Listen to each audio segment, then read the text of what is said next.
Hi everyone, I'm Cam, the Magic Man, and this is a video, hopefully, potentially, that is not one of my weekly vlogs. Ooh. This is because this is a subject I feel like something I wish I could have watched before I went to my first F&M, because if you're watching this, hopefully, you're thinking about going to your first Friday Night Magic. You've likely been playing tabletop Magic with your friends for a while, you've got a couple decks, you enjoy the game, but maybe your friends can't meet up as often as you'd like to play the game. Maybe you've got the itch to play once a week instead of once a month. And you've heard about what a Friday Night Magic is. It's an event where people get together and play Magic, and you think, gee whiz, do I want to go to one of those? But you're not sure where to find one, you're not sure what it's like, and you're not sure just how to approach it in general, which is kind of what I was like when I first wanted to attend an F&M. I knew there was some kind of Friday Night Magic event going on in my local area, but I didn't quite know where or why. We have a local pub that at that time where we were hosting it, and where I would buy my Magic cards, I would say, like, is there any events going on, is there any things going on? They would point me in this direction, and so I kind of had to do a lot of legwork to find it. So hopefully this will reduce some of that legwork for you, prepare you a little bit for your first couple times there, both in terms of what you need to bring, in terms of cards, what you should expect from like the different formats and stuff you can play, and also the psychology of your first F&M, which I think is something quite important to consider. So first of all, step one, boom, finding your local F&M. So there's a thing I discovered called the Wizards Store Locator at locator.wizards.com, and if you type in your local area, local postcode, that will show you local game stores, but also show kind of areas where events have been run before. If you have no grounding in your local scene, no idea what's going on, that's a brilliant way to just kind of feel out what's going on in your local area, see what's close, maybe like half an hour's drive away if you live somewhere quite rural. It kind of track things down. If you do have a local game store, an actual like brick and mortar game store, by all means go there and outwardly ask any staff there, do you run Friday Night Magic events, or do you know any like kind of events like that in the local area? The staff there are likely very happy to help you, because if they do run events there, they want you going to them, because it's their product, it's their boosters and stuff which contribute to the pools, like for draft and things like that, for the prize pools. So of course I want to help you out. Another good thing to do is look on Facebook and look in your Facebook for local areas. Type in your local area Magic the Gathering. Type in your wider regional area Magic the Gathering. See if any groups come up. And that's how I found this local F&M I go to. I typed in, thingy. I went onto the Facebook group and I just straight asked, can anyone turn up to F&M? Can I come? And one of the guys who's now one of the judges there said, yeah, sure, bring a deck, you can come. And I did, and here we are a couple months later, all hunky-dory, good. So, you know where your local F&M is, you know where to find it, you know you're going on Friday, and, well, they're the most important steps for your start, but what kind of formats are there? What are formats? Like, a lot of my friends I find who don't go to F&M, I have to explain formats quite a lot to them, because it seems like a big confusing array. There's legacy, vintage, modern, like all these like different things. But the three most likely ones you're going to find in your local area are going to be standard, modern, and draft. So standard is a format. It uses a 60 card deck, and which is likely the kind of Magic you've been playing before this, unless you've been playing a lot of Commander, which is a whole nother thing. But uses a 60 card deck. You can have multiples up to 4 of any card in your deck, and it only uses the most recent sets of about the last 2 or 3 years. And every like year or so a set will rotate out to try and keep this format kind of compact and less large and like varied in terms of card pools of the other formats. It's a lower power level format, in the sense it's usually longer games, more competitive games. You're not going to lose on turn 3, for instance, on most standard games. They're going to go on to like maybe even a double turns quite consistently between both of you. The decks are often a lot cheaper, so standard is often a preferred point for people to get into the game. And it's, in general, quite a good format for newer players, because the card pool's smaller, there's less to think about. If you know there's one specific card, for instance, that counters your deck, you can always prepare for that card. There's not like 10, 20, 30 cards that can hurt your deck. And if you don't have a standard deck, what I would recommend doing, for starters, is going out and buying something called a deck builder's toolkit, and try and find one for the most recent set that you can. So the cards you get in that deck builder's toolkit, you will then have for a good couple years legal in standard. At the moment, the most up-to-date deck builder's toolkit is the Ixalan deck builder's toolkit. I'll probably do a little flash up of the product and what it looks like and everything like that. And the cards you get in there, I will not lie, are not going to be high power level. They're not going to be perhaps the most meta cards. But what is included is all the lands you're going to need, often some form of mana fixing, which is important, and you're going to have different little archetypes of pre-packaged cards and a couple card packs. So in that one box in its entirety, you can start just trying to build a standard deck, create something you can play, take to your FNM, and like see what decks other people are playing, and see where you want to go in terms of the deck you want to build in comparison to your local meta, all the terms. Then we have Modern. Now, whereas Standard goes back for about 2-3 years, Modern is a format which goes all the way back to sets from 2005. Now, as you can imagine, the card pool is much larger. Decks can pick from many years of the best cards of Magic and become a lot more optimized, a lot more quick.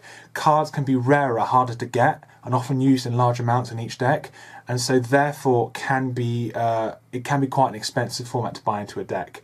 However, there's no yearly rotation like in Standard, which means if you do buy a Modern deck, you will not have to replace it at any point. It's a solid investment. You then have that deck and can practice it. So a lot of people will build like 2 or 3 decks and then just stick with those 2 or 3 decks for a long time and practice each of them and learn their like different nuances in the local meta and in the wider meta of Modern as a format and play those. Modern is a very quick format. It's turn 4 win. Kind of, not you outwin the game. Sometimes you do on turn 4, you do outwin the game, but you have a board state where you can win on turn 4. So if you turn up to a Modern event and you have a deck with you, be prepared that it's going to be very harsh and you're not going to put up a good fight a lot of the time just because the decks are so optimized. However, because that can be quite intimidating, I would actually still suggest you don't avoid going to the Modern events, because eventually someone will likely, if you just keep going and you keep sticking through with it, we'll get to this in like the psychology of FNM, people often lend you a deck and they will often help you become a better player if you stick with Modern. And it's also a really good way of learning the core concepts of Magic, because the format is so quick and so optimized compared to Standard. You have to make less mistakes more consistently. Your play has to be better, and so if you play a lot of Modern, it often encourages you to be a better player in other formats such as Standard. And so the other format you have is Draft. So whereas in Standard and Modern you'll bring your own deck that you've pre-constructed with you, Draft is a very good way of building your own collection, because you bring a life dice and a playmat. Have a playmat, get a playmat. Playmats are great, someone will like to lend you one.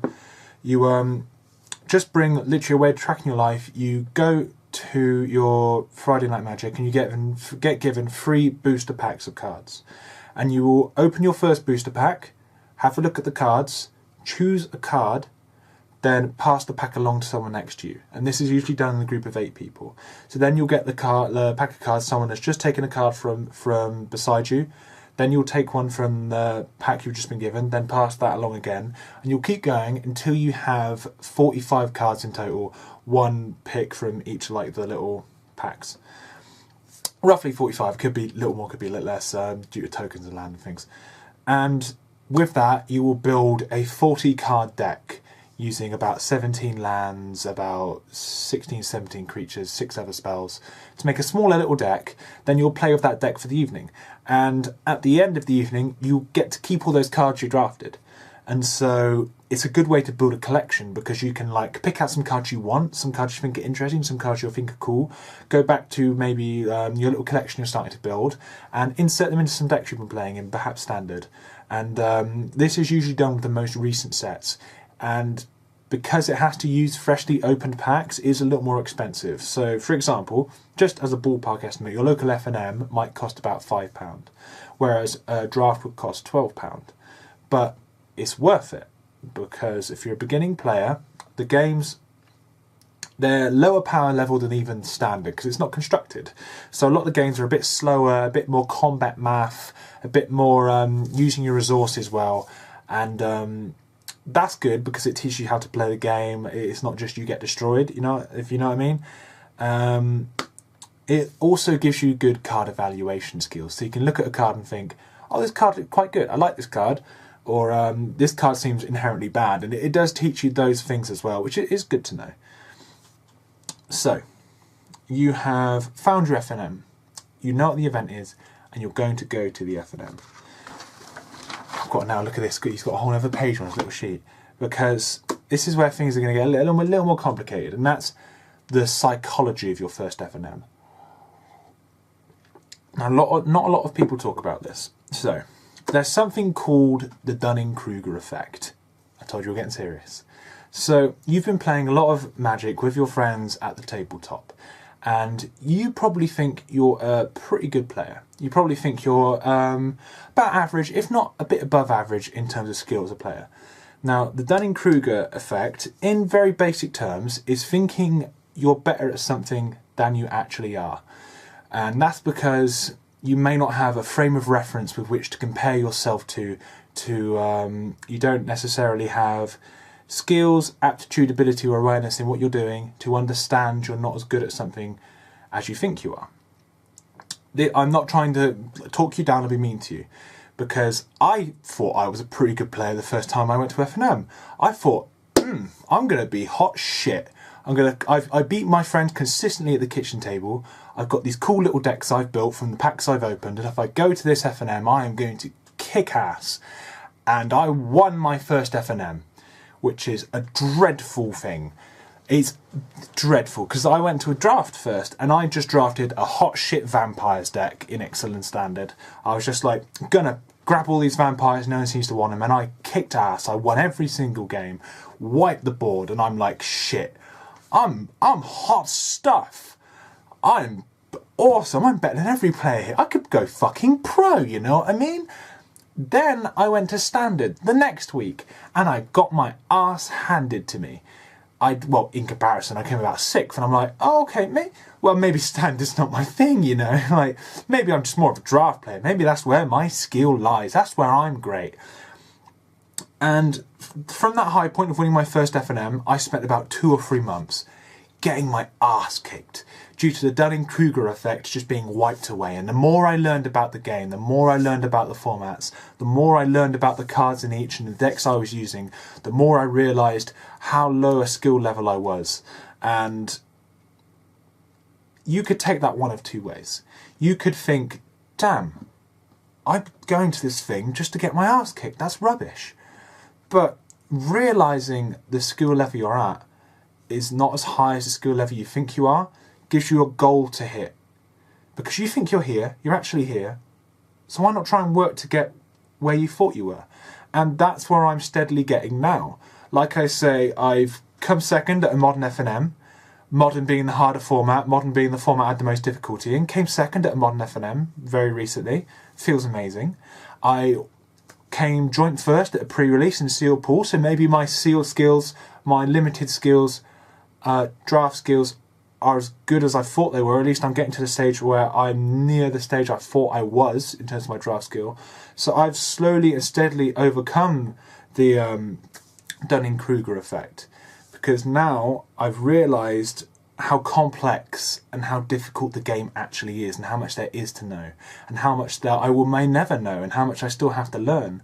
And so now I've got a much better way of evaluating myself. You might not have at this stage, and when you get those first little preconceptions of how good you are challenged, the important thing is not to get too knocked down, not to get too beaten down, and still go, make friends, enjoy it any way you can. Learn from every loss, and you'll get to a beautiful stage where you're kind of reaching your expectations. There's also another concept I want to talk about, which is a concept in Zen Buddhism. It's called beginner's mind. I'm having to read this off a sheet. Or Shoshin. And it's the act of approaching things with an openness and an eagerness that a beginner would. At all times, to think of possibilities a beginner would. to not limit yourself, because in an expert's mind, where you know how everything works, you know every interaction in, I don't know, a game of, let's say you're in a game of draft, and you know the set very well, you've drafted it 100 times, and you know the best cards to pick, and you know if you get those cards you win. What if you stop getting those cards? What if you don't get them in the draft? Approach with a beginner's mind, approach it fresh, try something you've never tried before, try an archetype you've never tried before, for instance. So, approach your first F&M from the point of being a beginner. Try and shed any preconception or any belief of your skill beforehand and go there completely fresh, go there completely new. And after you've been to a couple of F&Ms and you've kind of seen your preconceptions, how good you are, get a bit destroyed, then keep going as a beginner. Keep going to learn, keep going to grow, try new things, try different things, try silly things, try fun things, try serious things, try and win. Try and play a silly deck that cheats out a win. Always try new things and always try to have fun. And always remember, no matter how good you get, there's still something in this game that you're a beginner at.